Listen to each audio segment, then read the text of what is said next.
Everyone, this is Deepa Yadav. Welcome back to my YouTube channel. Good afternoon आप सभी लोगों को। आज था MP1 रक्षक का पेपर, जो कि काफ़ी सारे बच्चों ने इस पेपर को दिया होगा आज की डेट में। आज है 1 जून, सेकेंड शिफ्ट का पेपर हो चुका है। तो उसी बेसिस पे कुछ क्वेश्चन हैं जो आपके सेकेंड शिफ्ट के एग्ज़ाम में पूछे गए हैं। तो वही मैं आपको बताने आई हूँ कि किस टाइप के क्वेश्चन आपके एग्ज़ाम में पूछे जा रहे हैं और क्या रहा पेपर का लेवल।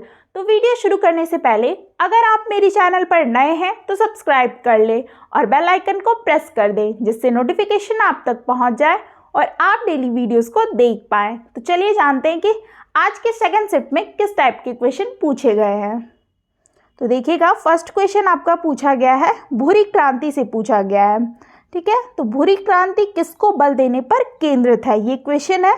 इसका आंसर होगा उर्वरकों के उत्पादन में वृद्धि से संबंधित है भूरी क्रांति। तो और भी हम क्रांति को जान लेते हैं, क्या पता आने वाले शिफ्ट में आपका क्रांति से क्वेश्चन बन सकते हैं। ठीक है, तो एग्जाम के पॉइंट ऑफ व्यू से मैंने ये सारे क्रांति रखे हैं, इंक्लूड किए हैं इसमें कि आपको हेल्प मिल पाए। तो देखिएगा, हरित क्रांति जो है ये खाद्यान्न उत्पादन पर बल देती है। श्वेत क्रांति दुग्ध उत्पादन। पीली क्रांति तिलहन उत्पादन से संबंधित है। नीली क्रांति मत्स्य उत्पादन, जो मछली उत्पादन होता है। गुलाबी क्रांति झींगा या प्याज उत्पादन से संबंधित है। लाल क्रांति मांस या टमाटर उत्पादन से है। गोल क्रांति आलू उत्पादन से है। स्वर्ण क्रांति फल या बागवानी में वृद्धि से है। और रजत क्रांति अंडा पोल्ट्री उत्पादन में वृद्धि से है। ठीक है, तो ये सारे जो हैं जितने भी क्रांति हैं ये इम्पॉर्टेंट है आपका। ठीक है, ये आप पढ़ के जाइए एग्जाम में, जैसे आज पूछा है तो आने वाले शिफ्ट में आपका पूछ सकता है। देखिए नेक्स्ट, देखिए ये दोनों ही पॉइंट जो लिए हैं मैंने, फर्स्ट सेकेंड, ये दोनों ही इम्पॉर्टेंट है। पूछा जाता है एग्जाम में कि भारत में हरित क्रांति का जनक कौन है, तो वो है, मतलब हरित क्रांति का जनक, ठीक है, तो वो है MS स्वामीनाथन। ठीक, और फिर ये पूछा जाता है कि विश्व में हरित क्रांति का पिता कौन है, तो वो है नॉर्मन बोरलॉग। ठीक, और वही श्वेत क्रांति का तो वो वर्गिच कोरियन है शायद करके। ठीक है, तो वो आप तीनों आप पढ़ लीजिएगा, ये हमेशा आते हैं एग्ज़ाम में। तो एग्ज़ाम के पॉइंट ऑफ व्यू से काफ़ी इंपॉर्टेंट ये सारे फैक्ट थे, तो मैंने आपको बता दिए, आप इस टॉपिक को पढ़ लीजिएगा। नेक्स्ट देखिए, मैं आप लोगों को इसीलिए क्वेश्चंस करा रही हूँ कि क्वेश्चन के साथ साथ मैं आपको वो संभावित क्वेश्चंस भी बता दे रही हूँ कि जिससे आपको हेल्प मिल पाए। ठीक है, तो देखिए नेक्स्ट क्वेश्चन है कि सबसे बड़े और सबसे गहरे महासागर का नाम क्या है, तो उसका नाम है प्रशांत महासागर। ठीक, सबसे बड़े और सबसे गहरे महासागर का नाम प्रशांत महासागर है। तो इसके बारे में भी कुछ हम लोग जान लेते हैं, कुछ एडिशनल पॉइंट। सबसे बड़े और सबसे गहरे महासागर का नाम प्रशांत महासागर है और ये पृथ्वी का 1/3 भाग पर क्या है, फैला हुआ है। पृथ्वी के सबसे गहरा भाग मैरियाना गर्त प्रशांत महासागर में ही स्थित है। तो ये मैरियाना गर्त से भी क्वेश्चन आपका आ सकता है। ठीक है, तो ये प्रशांत महासागर में ही स्थित है। ठीक, तो ये भी इम्पॉर्टेंट है, एग्जाम के पॉइंट ऑफ व्यू से इम्पॉर्टेंट है। मैं वही क्वेश्चन आपको बता रही हूँ जो आपके एग्जाम में आ सकते हैं। नेक्स्ट देखिएगा, ये करंट अफेयर का क्वेश्चन है। 57वां ज्ञानपीठ पुरस्कार किसको दिया गया था, तो वो है कोंकणी भाषा के लिए दामोदर मावजी को दिया गया था। ठीक है, 2021 और 22 के लिए। ठीक, 57वां जो है ज्ञानपीठ पुरस्कार किसको दिया गया है, तो वो है कोंकणी भाषा के लिए दामोदर मावजी को, जो 2021 और 2022 के लिए दिया गया है। तो ऐसे जितने भी पुरस्कार है, पुलित्जर पुरस्कार और ज्ञानपीठ पुरस्कार, भारत रत्न किसको दिया गया है, तो ये सारे आप अवार्ड को पढ़ के जाइए। फिल्म फेयर अवार्ड किसको मिला है, IPL में किसको मिल रहा है अवार्ड, ये सारे जो है करंट के क्वेश्चंस बन रहे हैं इस टाइम, तो आप ये सब पढ़ के जाइए और मैं आपको बताऊंगी। नेक्स्ट देखिए, इसी से रिलेटेड ज्ञानपीठ जो पुरस्कार है उसकी स्थापना कब हुई थी सबसे पहले, तो वो हुई थी 1965 में। ठीक, और ज्ञानपीठ पुरस्कार किस क्षेत्र में दिया जाता है? ऐसे भी क्वेश्चन देखिए आते हैं, तो वो दिया जाता है साहित्य में, लिटरेचर के क्षेत्र में। ठीक है, तो ऐसे क्वेश्चन आप पढ़ के जाइए। नेक्स्ट देखिएगा कि काजीरंगा किस लिए जाना जाता है? तो ये गैंडों के लिए जाना जाता है। ठीक है, नेक्स्ट क्वेश्चन है कि पारिस्थितिकी विज्ञान केंद्र कहाँ स्थित है? तो वो है बेंगलुरु में। कुछ हम लोग संस्थान और जान लेते हैं कि वो कहाँ पे हैं। ठीक है, ये आपके एग्जाम के पॉइंट ऑफ व्यू से इम्पॉर्टेंट है। ठीक है, तो देखिए भारतीय प्राणी जो विज्ञान सर्वेक्षण केंद्र है वो कोलकाता मतलब कि पश्चिम बंगाल में है। इंडियन फॉरेस्ट कॉलेज ये देहरादून उत्तराखंड राज्य में है। भारतीय वन सर्वेक्षण केंद्र ये भी देहरादून उत्तराखंड में है। भारतीय वन जीव अनुसंधान संस्थान ये भी देहरादून में है। सलीम अली पक्षी विज्ञान तथा प्राकृतिक इतिहास केंद्र कोयम्बटूर मतलब कि तमिलनाडु में है। तो ये सारे संस्थान आप पढ़ लीजिएगा। इस तरीके के क्वेश्चंस भी अब आपके आ सकते हैं। देखिएगा सूर्य की ऊष्मा पृथ्वी पर किस प्रकार के संचार माध्यम से आती है? ठीक है, पूछा है क्वेश्चन ने कि सूर्य की ऊष्मा पृथ्वी पर किस प्रकार के संचार माध्यम से आती है? तो वो है विकिरण के माध्यम से आती है पृथ्वी पर। ठीक, नेक्स्ट क्वेश्चन देखिएगा, ये सब जनरल साइंस के देखिए क्वेश्चन है। पादप रोगों का सबसे उत्तरदायी कारक कौन है? तो वो है फफूंदी। ठीक, पादप रोगों का सबसे उत्तरदायी जो कारक है वो है फफूंदी। तो सारे आप रोगों के नाम भी आप पढ़ लीजिए जितना भी है। नेक्स्ट क्वेश्चन है कि रक्त में सही लवण संतुलन बनाए रखने वाला हार्मोन है वो है एड्रीनलिन। ठीक, जो रक्त में सही लवण को संतुलन बनाए रखता है वो कौन सा हार्मोन है? एड्रीनलिन। ठीक, तो बायो के क्वेश्चंस भी आ रहे हैं, केमिस्ट्री से ज़्यादा क्वेश्चन बच्चों ने बताएं कि आ रहे हैं। ठीक, तो आप ऐसे क्वेश्चन पढ़ के जाइए।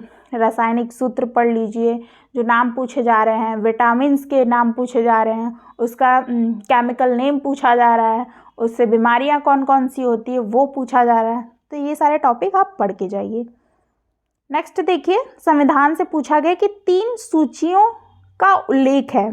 तो ये 7वीं सूची में उल्लेख किया गया है, जिसमें बताया गया है कि अनुच्छेद 2 जो 3 सूचियां हैं वो किस में उल्लेख किया गया? तो वो 7वीं अनुसूची में किया गया है। ठीक, ये आपने जान लिया। अब हम लोग कुछ और भी पॉइंट जान लेते हैं कि अनुच्छेद 246 आर्टिकल 246 में संसद और राज्य विधानमंडल द्वारा बनाए गए कानूनों की विषय वस्तु को 3 सूचियों में विभाजित करता है, और वो है सूची पहले में फर्स्ट में संघ सूची, सूची सेकंड में राज्य सूची और सूची थर्ड में समवर्ती सूची।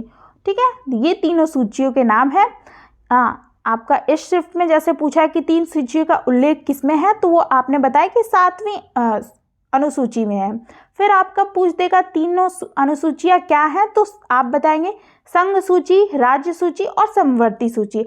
अब इसके अंदर क्या क्या है वो आप वो भी पढ़ के जाइएगा। ठीक है, कि संघ सूची के अंदर क्या है, राज्य सूची के अंदर क्या कौन कौन सा है, और समवर्ती सूची के अंदर, क्योंकि उससे भी क्वेश्चंस आपके बन सकते हैं। तो ये इंपॉर्टेंट है, मैंने आपको बता दिया, तो आप इसको भी पढ़ लीजिएगा। नेक्स्ट देखिए, अनुच्छेद से क्वेश्चन आ रहे हैं। ठीक है, अनुच्छेद 17 का संबंध है, तो ये है अस्पृश्यता का अंत। ठीक है, अनुच्छेद 17 का संबंध अस्पृश्यता के अंत से है। तो ये हो गया।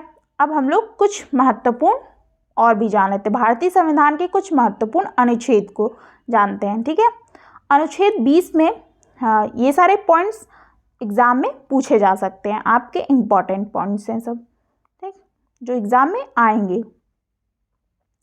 अनुच्छेद 20 मतलब अनुच्छेद 20 में अपराधों के लिए दोष सिद्धि के संबंध में संरक्षण। अनुच्छेद 21 में जीवन और व्यक्तिगत स्वतंत्रता की सुरक्षा है। अनुच्छेद 22 में कहा गया है कि कुछ मामलों में गिरफ्तारी और नजरबंदी के खिलाफ संरक्षण है। अनुच्छेद 32 में मौलिक अधिकार के प्रवर्तन के उपाय हैं। अनुच्छेद 52 में भारत के राष्ट्रपति के बारे में है। अनुच्छेद 63 में भारत के उपराष्ट्रपति के बारे में है और अनुच्छेद 153 में राज्य के राज्यपाल के हैं। तो ये देखिए राष्ट्रपति और उपराष्ट्रपति से क्वेश्चन आ चुके हैं, तो ये सारे पढ़ के जाइएगा। और सारे ये इंपॉर्टेंट मैंने जितने भी हैं ना वो मैंने अनुच्छेद बता दिए हैं। और मौलिक अधिकार तो आप जरूर पढ़ के जाइए और स्रोत भी, ठीक है। नेक्स्ट देखिएगा, हिंदी से क्वेश्चन है कि ऊष्म व्यंजन कौन सा है।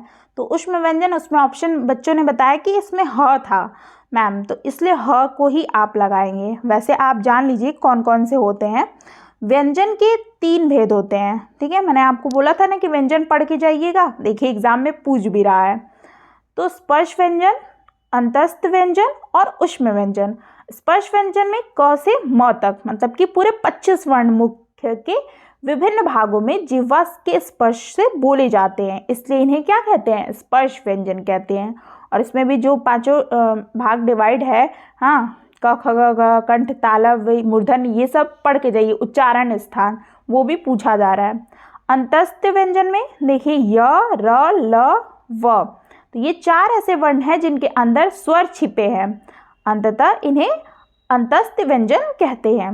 ऊष्म व्यंजन में देखिए स, श, श, स, इन 4 वर्णों के उच्चारण में क्या है, एक ह भी है। तो इन मुख में से विशेष प्रकार का क्या है, गर्म ऊष्म वायु निकलती है। देखिए आप बोल के एक बार देखिए, श, श, श, श, ह, तो निकल रहा है ना, एक तरीके से वायु निकल रही है गर्म, तो इसलिए उन्हें ऊष्म व्यंजन कहते हैं।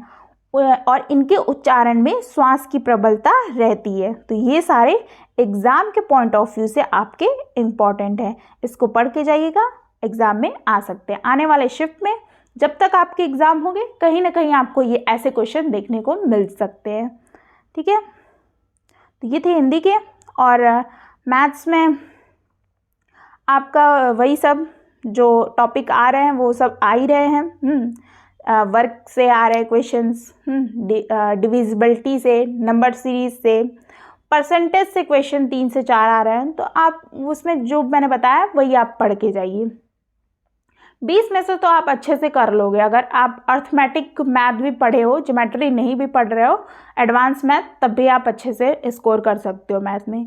इंग्लिश में PQRS, एंटोनिम, सिनोनिम्स, ये तो हर पेपर में ही पूछ रहा है। अब जरूरी नहीं कि वो आज वो पूछ दिया, जैसे किसी का रैशनल करके पूछा था, एंटोनिम पूछा था, सिनोनिम्स, तो वही नेक्स्ट शिफ्ट में नहीं ना पूछेगा, कुछ और पूछ सकता है। लेकिन टॉपिक आपको पता होना चाहिए ना कि इस टॉपिक से आ रहा है, एक एक क्वेश्चन, 2 क्वेश्चन ऐसे करके आ रहे हैं। Active voice, passive wise, Hindi में बेसिक हिंदी आपकी आ रही है, जैसे वर्णमाला से मैंने बताया ना क्वेश्चन आ रहे हैं।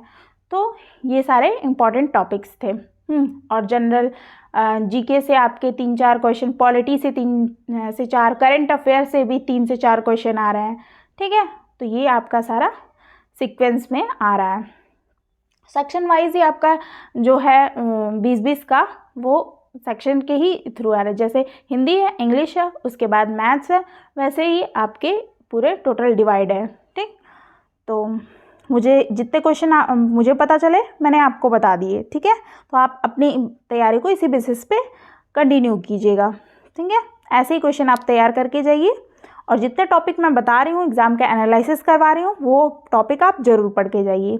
आई होप आपको वीडियो अच्छी लगी हो, तो चैनल को सब्सक्राइब करें और वीडियो को लाइक करके जाएं। मिलते हैं फिर ऐसे ही कुछ मेमोरी बेस्ड क्वेश्चंस के साथ। Thanks for watching.